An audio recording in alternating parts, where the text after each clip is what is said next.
selamat datang di podcast Odading, obrolan mendaging. Kenalin teman-teman, nama aku Naila Putri Amanda.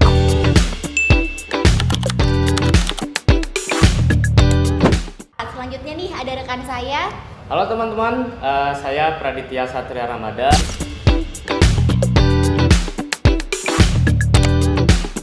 Dan mahasiswa ilmu komunikasi angkatan 2024 yang sedang belajar mengenai etika dan filsafat komunikasi.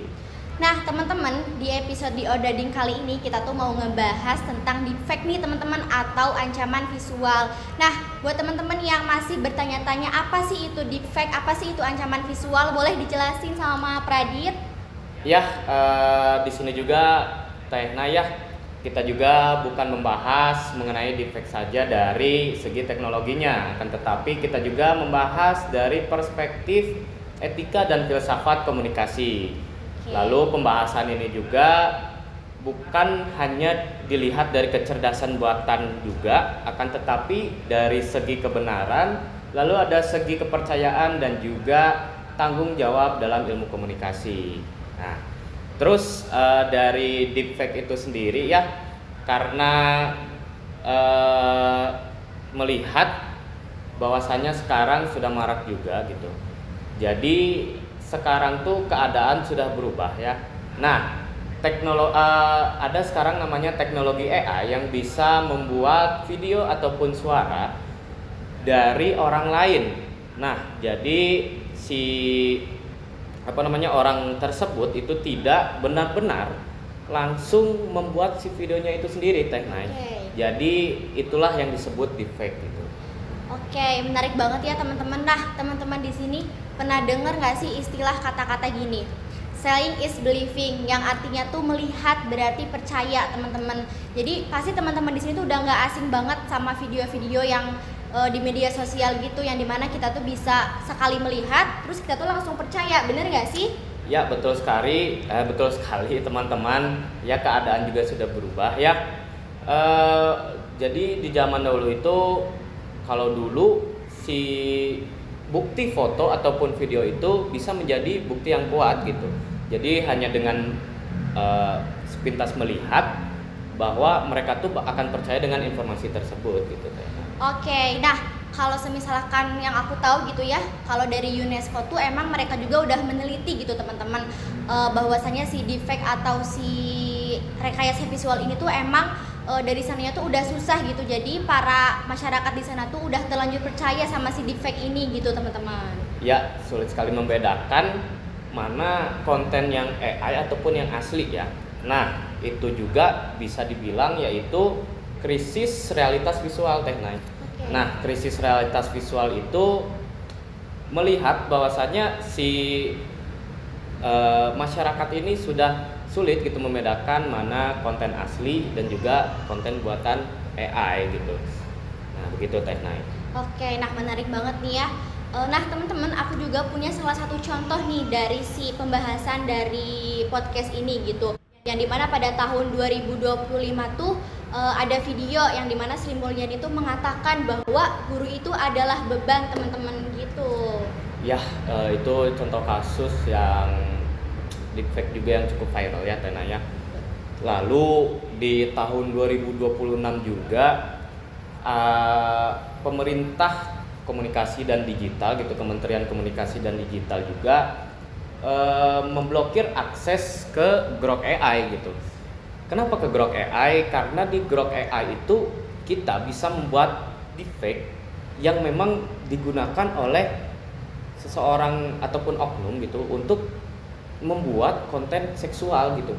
Aduh, ngomong-ngomong soal seksual nih, jangan-jangan kamu sendiri nonton nih apa gimana? Enggak, atau naik ini mah. Jadi memang saya pun melihat gitu ya waktu itu gitu. Sedikit cerita saja. Ketika di X gitu, saya menggunakan platform X. Saya sedang mencari isu-isu terkini, akan tetapi banyak sekali gitu ya yang mengangkat juga bahwa ada yang menggunakan identitas seseorang gitu, tapi digunakan untuk konten konten seksual gitu. Jadi itu juga saya merasa itu adalah konten defect gitu Teh. Oke, jadi kamu ngelihat dari sisi positifnya ya. Ya, saya mah melakukan bahwa oh ini saya sedang cari isu-isu ini nih. Oh, tapi saya juga melihat wah ini parah banget gitu. Nah, di Indonesia juga gitu.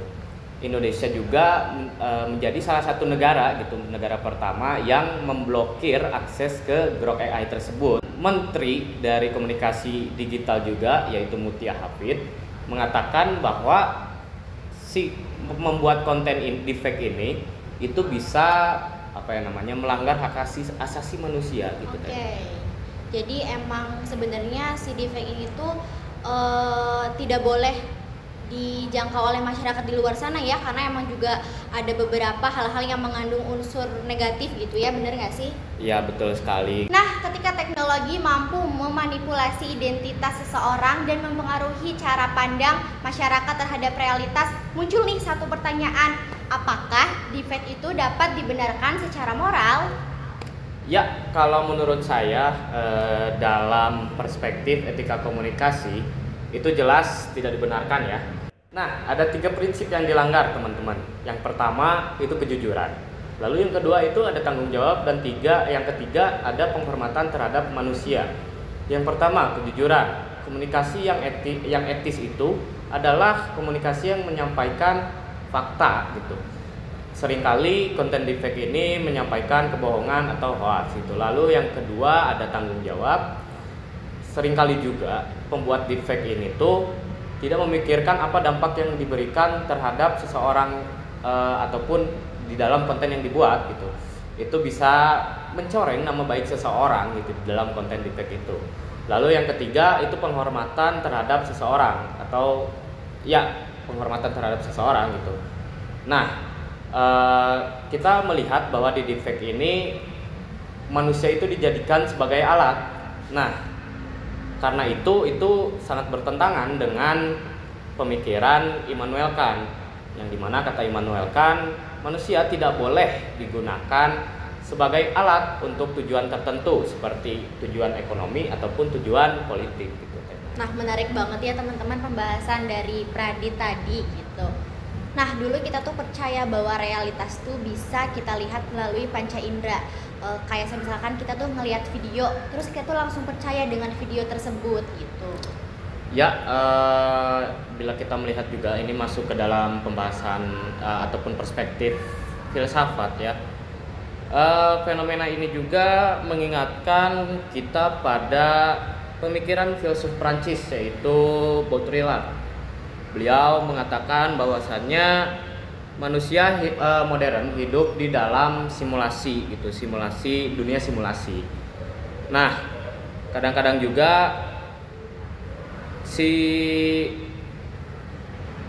representasi atau gambaran tentang sesuatu justru lebih dipercaya daripada kenyataannya sendiri gitu. Contohnya gini teman-teman, kalau misalkan ada video gitu, jadi masyarakat di sana tuh lebih percaya dengan video tersebut daripada orang yang klarifikasi bahwa video tersebut tuh benar-benar dikatakan oleh orang tersebut begitu. Ya pada akhirnya juga yang dipercaya itu bukan realitas, tapi simulasi si realitasnya itu. Jadi itu bisa disebut hiperrealitas teman-teman. Nah, catat ya teman-teman, namanya hiperrealitas.